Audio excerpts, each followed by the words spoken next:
ایک آدمی 2 مرتبہ قسم کھا کے توڑ دی، توبہ کرے، اس کا کفارہ کوئی نہیں ہوتا۔ یہ لوگوں نے بنایا ہوا ہے نا قسم کا کفارہ، یہ بڑی غلط فہمی ہے۔ اس قسم کا کفارہ ہوتا ہے کہ مثلا میں نے قسم کھا لی کہ بھائی کے گھر میں نہیں جاؤں گا، تو یہ قسم غلط ہے، مجھے بھائی کے گھر میں جانا چاہیے تھا۔ اب اس کے لیے حکم ہے کہ میں قسم کو توڑ دوں اور 10 مسکینوں کو کھانا کھلا دوں۔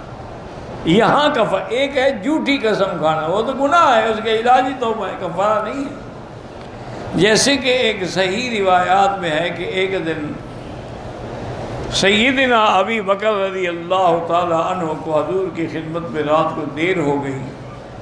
ان کے گھر میں مہمان تھے اور وہ کہہ کے آئے تھے کہ اگر مہمان آئیں تو ان کو کھانا کھلا دیں، کیونکہ جب تک مجھے سرکار کی خدمت میں رہنے کا موقع ملتا ہے تو میں خود نہیں اٹھتا جب تک کہ حضور نہ اٹھیں۔ انہوں نے کہا ٹھیک ہے۔ حضرت ابو بکر صدیق رضی اللہ عنہ کافی دیر سے گھر پہنچے، پوچھا مہمانوں کو کھانا کھلا دیا؟ انہوں نے کہا جی ہم نے تو کھانا بھیجا ہے، وہ نہیں کھاتے۔ انہوں نے کہا کیوں نہیں کھاتے؟ انہوں نے کہا وہ کہتے ہیں ہم نے قسم کھائی ہے کہ ابو بکر کے سوا ہم نہیں کھائیں گے، کھائیں گے تو اس کے ساتھ کھائیں گے۔ حضرت ابو بکر کو بھی غصہ آ گیا، فرمایا واللہ لا آکل، مجھے بھی اللہ کے میں بھی ان کے ساتھ نہیں کھاؤں گا۔ یہ کیا ہے، مہمان ہیں، ہم کھانا دے رہے ہیں کہ ہم نہیں کھاتے، پھر قسم بھی کھا لیتے ہیں۔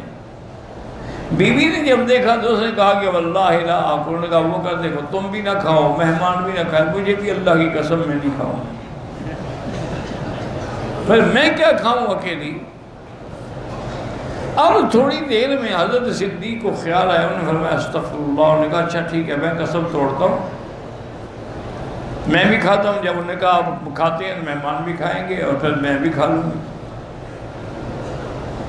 دوسرے دن صبح کو جب حضرت صدیق حضور کی خدمت میں آئے تو ان کو یہ واقعہ سنایا۔ اور انہوں نے تم نے بہت اچھا کیا، مہمان کا اکرام ضروری ہے، تم نے غصے میں قسم کھا لی، اب کفارہ ادا کرو، 10 مسکینوں کو کھانا کھلاؤ۔ تو یہاں کفارہ ہوتا ہے، یہ تھوڑا کہ جھوٹی قسمیں کھاتے رہو اور کفارہ دے دیں گے، کفارہ دے دیں گے، اس بات کا کفارہ دے دو گے۔ جھوٹی قسم تو جھوٹی ہے، شہادت زور جو ہے وہ تو گناہ کبیرہ ہے۔ من مکہ حبیبی نور سطع المدینہ